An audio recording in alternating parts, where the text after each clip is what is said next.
He was an immensely successful architect, part of the big firm McKidd, Med and White, White being himself.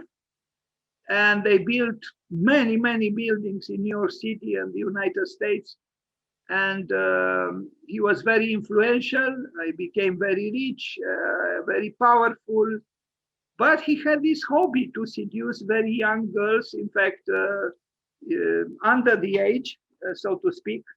And he succeeded. And the husband of one of them later on shot him to death in a theater or on the terrace of a theater. This was the man. I mean, with that mustache, if I was a woman or a girl, I probably would have fallen for him too. It's that mustache is more impressive than Friedrich Nietzsche's. And yes, he has those seductive eyes of a guilty architect. Architects are irresistible, often because, architects, as opposed to painters and writers and musicians, they kind of do okay, I never heard of an architect dying of hunger, but I did hear of poets dying of hunger, or other writers or musicians or painters, not architects. And architects can navigate through life approximately well, and it is what it is. But I don't think there is another architect in the world, in the history of the world, who was killed, was murdered by a jealous husband. Frank Lloyd Wright was also had problems with jealous husbands, because he was also practicing the art of seduction with the wives of his clients, but he never got shot. Although he had other problems. Once someone in his service put his tailiers and east to fire, and the woman he loved, who was not actually his wife, died. She was decapitated, in fact, and her sons too.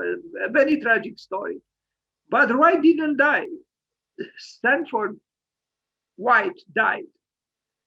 Here he is with I know the one on the left was his partner. I don't know the one in the middle who is, but he is here on the right, quite elegant, of course. And now we see President Theodore Roosevelt sitting in a chair designed by White for the state dining room of the White House, 1903. So, if an architect has the chance to design the chair on which the president of the country sits, it's not such, I would say, it's not the smallest thing in the world.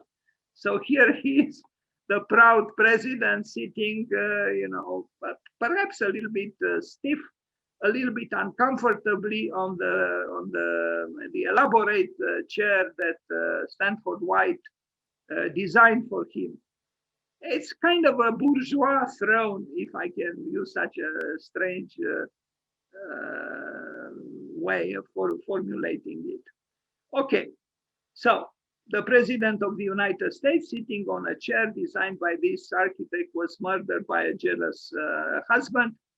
So Stanford White, the famed architect of the prolific firm McKim, Med and White, designed an exorbitant amount of buildings in New York City throughout the Gilded Age, from places of entertainment and the homes of New York's elite to utilitarian structures and the college campus. White's designs varied in scale and purpose, but always had a sense of grandeur and great attention to detail. Here are 20 past and present buildings in New York City that were designed by Stanford White. I meant to, but in a rush to add up all these things together, I didn't include a picture of the woman Stanford White died for, so to speak. Anyway, we go through 20 buildings by him. He built much more, but I said 20 is enough for the moment. Maybe next year I will show more. Henry Cook Mansion. So the Henry Cook Mansion is often thought to be a part of the Payne Whitney house, since they are adjacent structures that have very similar style, but they're in fact two separate residences. So this Henry Cook, a banker and railroad tycoon, commissioned White to build him a townhouse on the illustrious Fifth Avenue.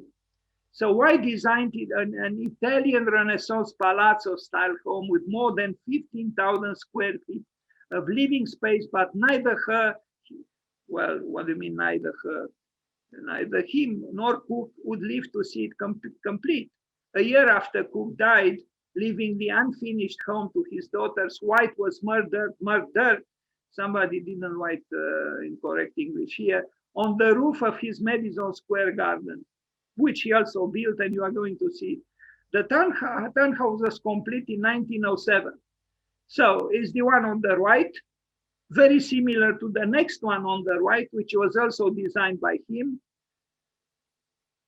But we'll arrive there. Now we see a strange monument, or maybe not so strange. It's I'm not going to read. I had good intentions. I included this text, which I didn't write. I took them from a website, but I don't like to read during my presentations because it's not spontaneous enough, and I get bored, and you probably get bored too. So I'll just at random read a few lines. So this is a single Doric column known now as the Prison She Martyrs Monument. Is topped with an 8-ton bronze funeral urn by sculptor Adolf Feynman. This is what it is. You know, it's just, maybe he was, I don't know, no. At that time, Adolf Loos didn't propose that Chicago Tribune Tower in the shape of a Doric column as it is here. Anyway, so Payne Whitney House, that is next door to the one that you already saw. So now home to the cultural services of the French embassy, was designed by him again for a financier and philanthropist who was well known. Strange, these philanthropists. First, they make a lot of money by stealing, because I know what these real estate transactions are, or the Wall Street manipulations of money. It's essentially stealing. And then they become philanthropists because, the time of the judgment, approaches. So you have to clear up part of the guilt, and then you become a philanthropist. But really, a financier and a philanthropist, I think, are the two sides of the same coin. Apparently, anyway, here I'm a little bit confused because Whitney is not white. But anyway, I thought it was the wife of the architect after he was murdered. Anyway, this is one of the last reminders of the age of elegance and an integral part of the last complete block of impressive townhouses remaining on the avenue. Yeah. I don't know. I mean, what's so great about it, really? It's, I don't know. Capitalism is, I think, is terrible when it advertises. In fact, if I like anything about this house, is the ivy. That's it. The ivy, the green, the most humble and modest of plants. That I like the most about this building. Like Bernard Tschumi said about Villa Savoye, he said, the only architectural thing about Villa Savoye is the state of decay it was in when he was very young and visited it. Now it's not any longer decayed. The Harry Cook Mansion, this one you saw. Why am I showing again? Now, Century Association Clubhouse. The capitalists had all the clubs in the world. They organized themselves into clubs, and they had, of course, clubhouses where they would meet and have a great time. What can you do?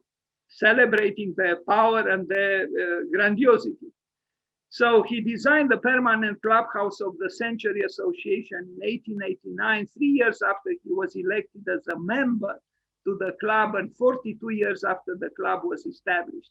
The Italian Renaissance structure is made of granite, terracotta, and brick. The club has a striking front facade with a monumental arched entrance doorway underneath a Palladian window centered between four handsomely wreathed round windows.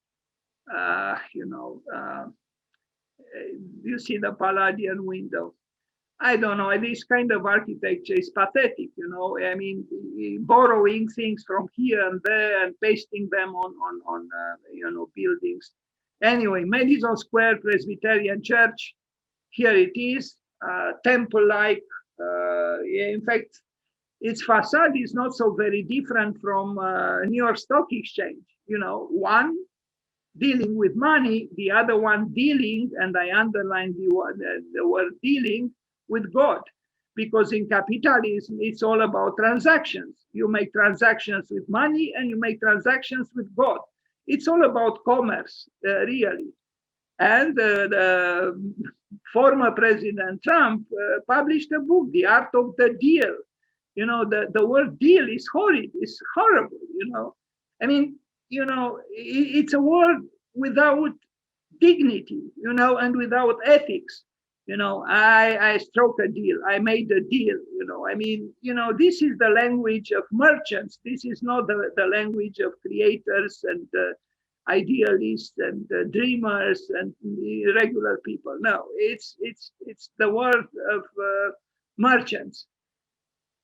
I'm not going to read this. I don't know why I placed this text here. Again, the Palladian structure was demolished only 13 years later to make way for insurance. Of course, insurance offices.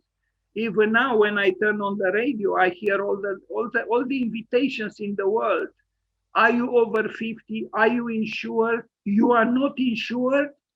How could you live like this? It's the culture of fear. You know, according to the New York Times, a doorway from Madison Square turned up in a storage at the Brooklyn Museum. The church Tiffany windows with biblical scenes now illuminate a wedding chapel at the hotel in Riverside, California. Can you believe it? This is the world we are in. You know, it's a world built up of transactions and collectors and so on. Harmony Club, 4 East 60th Street. So everything you saw until now is New York City. You know, what can you say? It's a club, it's a hotel, it's what is it here? Chandeliers, you know, rugs on which it is written 1852, you know, showing the despair of not having a very significant longevity in terms of history. Admittance, a group of 6 German New Yorkers created their own social club. Known the Harmony Club, this society is the second oldest social club in your city and is made up of men and women who are prominent leaders in the world of business and finance, law, science, medicine, arts, and all walks of life. Come on, let's be honest here. What all walks of life? STANFORD WHITE designed the second clubhouse, which the club moved into in 1905. The Beaux-Arts structure designed by White once had a basement, bowling alley, and bedrooms on the upper floors that are no longer there. The club retains the original dining room designed by STANFORD WHITE, as well as other impressive club facilities. I was, you know, unfortunately, the explanations are after the picture. So it's about this. Okay, Tiffany and Company building, everything is and company. I'm sure they also had the expression God and Company or Jesus and Company. Yeah, they are big buildings built approximately well. I mean, you know, after 100 years, the building is just like when it was built. Actually, they do age well in the sense that they don't quite age. But in essence, it's still a capitalist building. You can tell that the raison d'etre is not very pure, actually. I know, I lived in your city for many years. I know what I'm saying. This is a hardcore capitalism that, you know, whose religion is money or the dollar. In 1903, then president of Tiffany and Company, Charles Cook, reportedly asked the firm of McKean, Madden, White to build him a palace. Of course, they all need palaces. The interpretation of that request was this building, a 7-story white marble structure based on the 16th century Palazzo Grimani in Venice. The building appears to only have 3 stories, thanks to the 3 horizontal divisions that frame rows of 2-story windows, Corinthian columns. You see here. It's true. you say that it has only 3 floors. The art of deceivement, or yeah. Tiffany and Company move there and establishes the most prestigious and sophisticated shopping. Of course, I shop, therefore I am thoroughfares. 401 was given landmark designation in the 80s, and Tiffany's moved its headquarters further up Fifth Avenue. The Villar houses on Madison Avenue. Here it was, I think, if I'm not mistaken, the Architectural League of New York. I have been in this building. What can we say? It's, a building built with opulence and with, remnants of culture and nostalgias for old Europe, but still distinctively North American. Why design these 6 neo-Italian Renaissance townhouses? For a journalist, financier, and early president of Northern Pacific Railway. These North Americans, they turn everything into a business, everything. The brownstone structures are arranged into one U-shaped unit surrounding a courtyard, originally planned as a turnaround for carriages. This landmark house of mansions has a stately and dignified appearance based on 16th century palaces. Of course, this was exactly what Frank Lloyd Wright was against. This mimicking of European architecture, but in the New World. Anyway, Rob House, 23 Park Avenue. What can we say? Another building. Built well. This current co-op building was once the private residence of James Hampton Robb, a former New York senator and commissioner of the Parks Department. One of the earliest Renaissance revival style townhouses White designed. The most dignified structure in all that quarter of the town, not a palace, but a fit dwelling house for a first-rate citizen. Now, what is a first-rate citizen? Apparently, Stanford White was too at the moment when he was shot to death by a jealous husband. Anyway, another building, 900 Broadway. What can we say? Strangely, this is called a mansion. It was built for one man, but it actually looks like a, it is named a mansion for one family, for one person, but it's a block of flats from what I see. Why design mansions for most wealthy, prominent New Yorkers of the Gilded Age, including the Gurley family? The Gurleys were originally hardware merchants. They were all merchants. Also incredible, this pragmatism turned into commerce. I don't know, sickens me. And in the late 1800s, brothers Robert and Ogden started building real estate. Well, what was that? Is buying and selling with a higher price. That's what it was. The structure is seemingly sleek compared to some of White's other more ornate designs constructed in the Chicago school style. The facade is a mix of different shades of brick and cream-colored terracotta arranged in sawtooth, basket weave, and linear patterns. It rises 10 stories high. After the death of these brothers, they sold the buildings to a developer. And anyway, it's a whole story here, which has to do again with money and real estate and transactions. We move forward. The Cable Building, 611. Another building in Manhattan. We move forward. I'm not going to read this. Judson Memorial Church. Now, finally, we turn to God, and it's a little difficult to see, with the exception of the bell tower, because there is the competition behind, with the building actually taller than the bell tower of the church. With financial help, Baptist preacher was able to hire Stanford White. You know what that means. If the preacher became able to hire, means, Stanford White asked for a certain amount of money to perform his services. That is when he was not busy seducing underage girls. The exterior with terracotta ornamentation, yellow Roman brick, and marble panels, and the campanile is reminiscent of early Renaissance churches. They all loved Renaissances, with the exception of Frank Lloyd Wright, who hated Renaissance. That's why he said no Renaissance, but naissance, meaning birth, not rebirth, because Renaissance means rebirth. And this was against the creative fundamentalism of Frank Lloyd Wright. Anyway, savings bank, because I told you there are two things of importance. You know, one is the bank, and the other one is the church. And actually, they look a little bit similar. In the case of the architecture, in some places and by some people in New York and the New World, not in all the cases, but in some cases.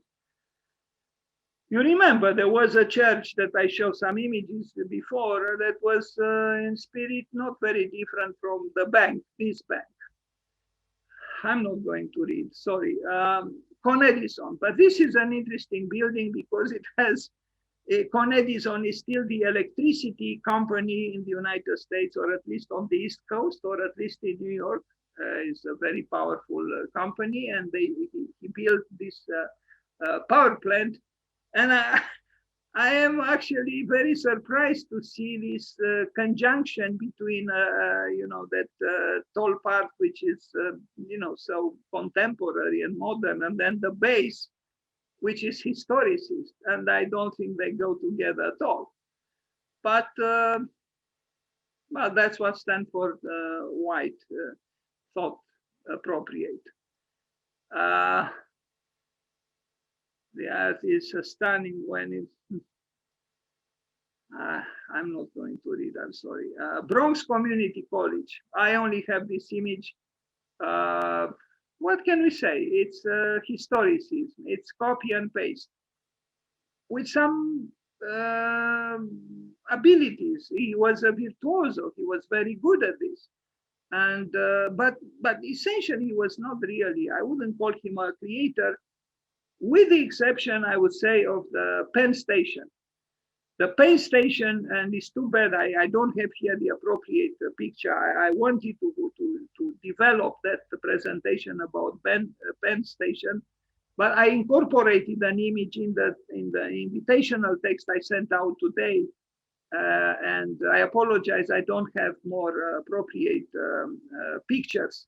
A very important building, that one, and it was destroyed, again, demolished for commercial reasons. The Herald building, again, welcome to mimicking Italian influence and inspiration, but it's something so inauthentical about it that I feel like moving forward. Sorry. Why they design again on Venetian Renaissance Palazzo, come on. Some criticize it for being too perfect a copy. Yeah, I would understand, but I wouldn't call it perfect. It's not perfect, but a copy it is. Anyway, moving forward, Pennsylvania Station. This was great, and really I have a suggestion for you, and I add my apologies that I don't have better pictures of it. If you have a few minutes, search on the web for Penn Station. You can just type in with fewer letters, Penn, Penn Station, Stanford White, or Old Penn Station, and you'll see it was huge. I mean, really huge. It was demolished, but it had very interesting interiors. From the outside, it just looks huge. But it was inside very spectacular, probably in this area here. Anyway, moving forward, the original McKee Madden White design station built for the opening phase, was officially completed in 1910. It was massive indeed, an architectural wonder that spanned 2 city blocks. Manhattan terminus for Long Island Railroad. Trains at that time were probably sophisticated in the United States, but I can tell you now that the trains in the United States are a shame They are slow. Their design is very awkward and heavy, and really you cannot compare them with the trains in Europe or Japan or China. No, it's impossible. Because it is an industry that collapsed because only the very poor use the train, and the automobile industry sabotaged the railways because they didn't want competition. So, and plus this is a culture without too much interest in investing in the collective realm or the public realm. It's all about individualism, and the train is not about individualism, it's about collectiveness. Anyway, the Metropolitan Club, what can we say? Metropolitan Cube with some flags hanging there, probably elegant, probably opulent, but it leaves me cold. It is what you see, actually, grayish, and I almost express myself in a paradoxical way. There is a hypocrisy here, I would say.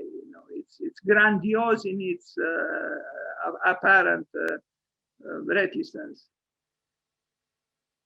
Stanford White described this club building for the New York Times as unrivaled in its size.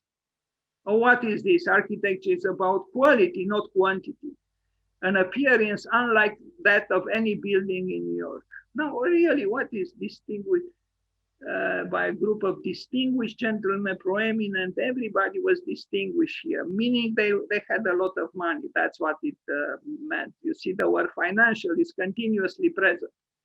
And so really, what's so great about this building? Make me understand, because I don't.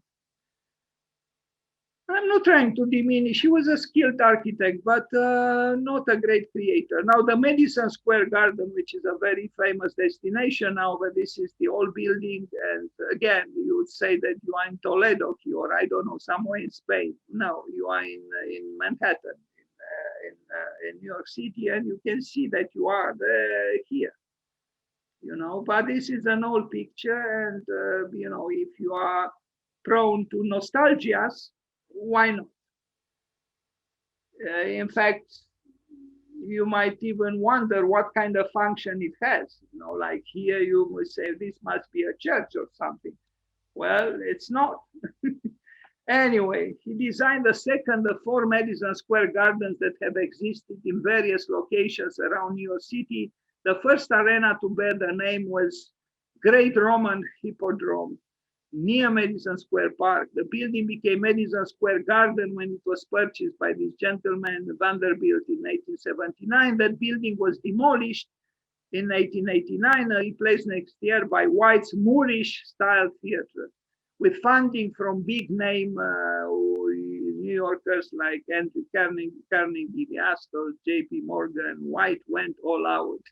He certainly did for the Moorish-style theater. I mentioned Spain. I was not too far away. Anyway, the Washington Square Arch, which I know quite well, it was copied or inspired by, the Triumphal Arch of Paris. And he designed it for free. Incredible. Before the construction, with an exclamation mark, because this is very unusual for an American architect, but he had enough money, he didn't need.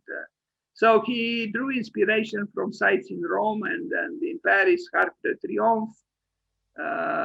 So wanted his arch to look more modern and simple than the one in Paris. He did incorporate antique elements such as allegorical figures, bands of decorative motifs, and wreaths of laurel. The relief work on the arch was done by the sculptor, and the eagle's perch on top were created by Philippe Martini. 2 sculptures created by,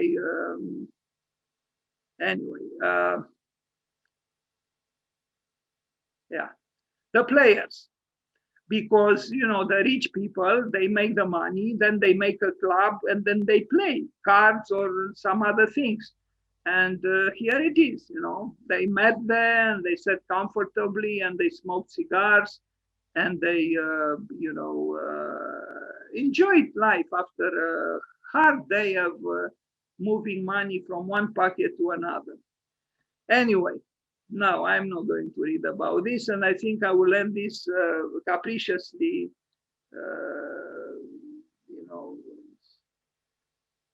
I don't know how to say. I feel like saying crystallized, but it was crystallized at all. This capriciously made presentation. This is the website from where I compiled this presentation.